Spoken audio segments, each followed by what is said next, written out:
Mike Budenholzer there. Ime Udoka and the Celtics are moving on to the conference finals. After the tough offensive first quarter for you guys, you came back with Jason and Jalen to start the second quarter there, kind of out of your usual rotation. Was that the plan going into, like, obviously extend the morning game like this, or was that with you the feel of the game, and what allowed you guys just to turn it around offensively from there? Yeah, it wasn't the plan. We went into it with our original rotations, and to your point, didn't have the best offensive first quarter. Felt good about it, only being down 6, 26 to 20, and knew we were defending at a high level, but had to clean up offensively, and didn't love the flow of it. So brought those guys back in to get us a spark, and understanding it's a Game 7, nothing to save guys for. As far as another game coming up soon, although it's the same day in between, we wanted to finish the series and gave those guys a little bit more run. Grant's been spending kind of his whole career trying to fight through, I guess, doubt, shooting the ball when he hits these cold streaks. He's been on this cold streak for a while, and he started to show a little bit of that early in the game. What did you say to him to get him back on track?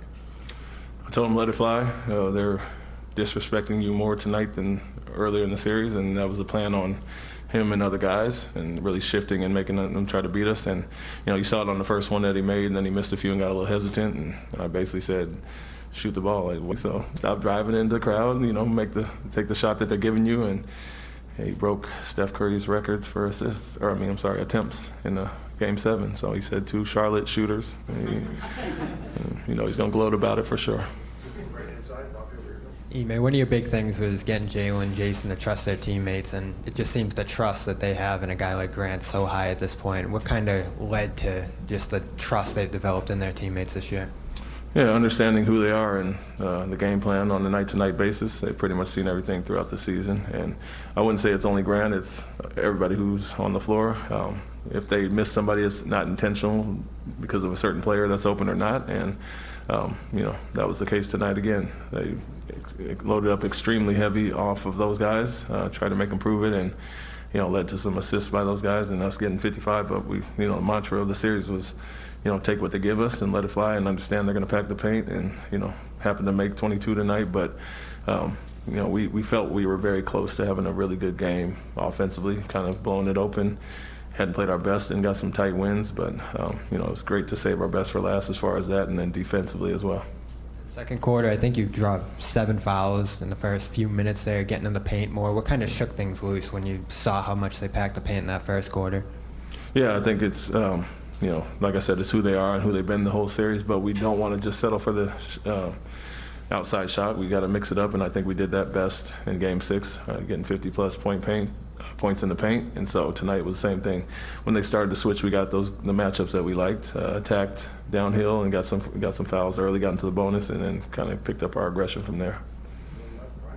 Ime, how would you describe playing against Giannis for 7 games? Hard.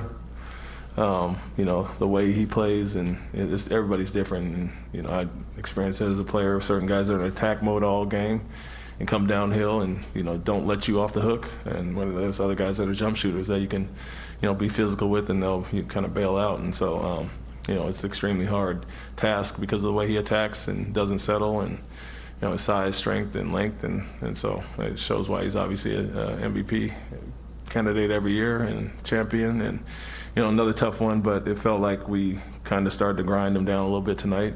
He missed some of the easier shots around the basket, and that's what we talked about. We're not relying on one guy, and when you look at Holiday and him, a lot of times they were taking close to the number of shots to get that amount of points, and so we stuck with that, making them work, kind of locking in on the other guys. And every game you looked at the stat sheet, it was a bunch of zeros across the board from 3, specifically for Portis and Connaughton, Allen, even what Matthews as well. And so we wanted to make them work, grind it out, and we felt we would do the same thing we did to some of the Brooklyn guys last series. But to your point, it's one of the toughest things to do. It's that balance of letting them get going one-on-one, going after them and opening some things up, and we decided on the latter to kind of trust our guys and make it tough on them. Yeah, I was kind of going to ask along the same lines. He had 6 assists in the first quarter, and then 3 the rest of the way. What was it that you changed after the first quarter? What did you guys do differently to kind of clamp down on that? Yeah, we mixed up some blitzes early to try to keep them off balance. But more so than that, it was just poor recognition out of rotations early, where Portis got a clean 3, Lopez got a clean 3 up top, and that was like I said, one of our mantras is run those guys off the line, not let them beat us from 3. So it wasn't as much us going after him as him just getting off the ball and making some nice passes, and us not being as aware as we need to be in the first quarter. Were you just kind of playing it safe with Rob, or did you not want to disrupt when things have been going well in general the last few games?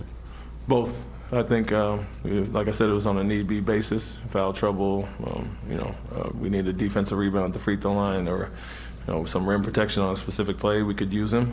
But at the same time, we won 2 out of the last 3 without him, and had a chance to win Game 5, obviously. So it wasn't like we were desperate to get him back. We understand what it is and want to take the cautious approach. And if we needed to get him in, we would. But I would say a little bit of both, and we were fine with Tice, Al, and Grant doing what they've done all series. And you said a minute ago you felt like you guys were close to having one of these games where you blow it open. What were the indications? What kinds of things had you seen that made you feel that way? We were guarding extremely well. I mean, to save your best for last, to give up 2 17-point quarters and 38 in the second half. We felt that was pretty consistent throughout the series. 81 tonight, they had 86, obviously 95, 101, and a 103, which are, for that team, really good defensive numbers. Offensively, we just weren't as crisp as we were. We knew if we defended at the level we have been and had one of our nights shooting-wise and getting downhill and kind of mixing everything up, this could be the result. And every game, it felt like we were in that 13, 14-point range with the lead and never really pushed to extend it, and we did that tonight.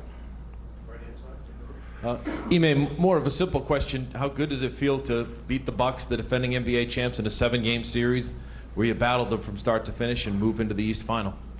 Yeah, it feels great. It's a great accomplishment for our guys. Like I said, I've been in the playoffs every year as a coach, and won a championship, got there, and got to conference finals and all that. But our group has as well. And so, although they're young, they've been through some things, and so it's just another feather in their cap with Jason, Jalen, some of the guys taking on a bigger role now. And so great for us to battle back the way we did.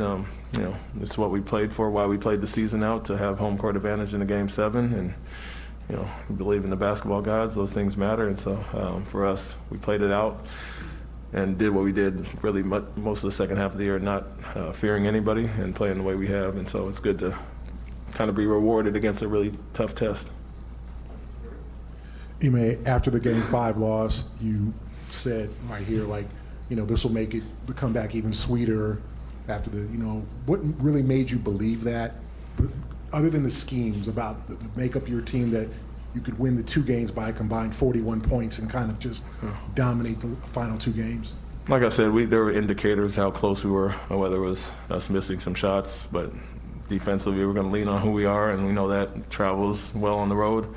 Guys were pissed off about it more so than down and defeated about it. And like I said, we turned the page pretty quickly and looked at why we didn't finish that game. Having a 14-point lead in the fourth quarter, it's not like we were blown out and despondent, like we couldn't get the win. And so we had to take it one game at a time. But we did know as a staff, the numbers say if the loser of Game 5 loses 82% of the time. And so we wanted to flip that script, obviously, and make it hard. We made it harder than we had to, but it would be sweeter if we go this route, and I think it'll boost our confidence going forward.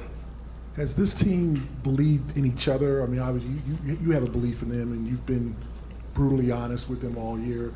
But has this team gained more of a cohesion and belief in each other as the season has progressed?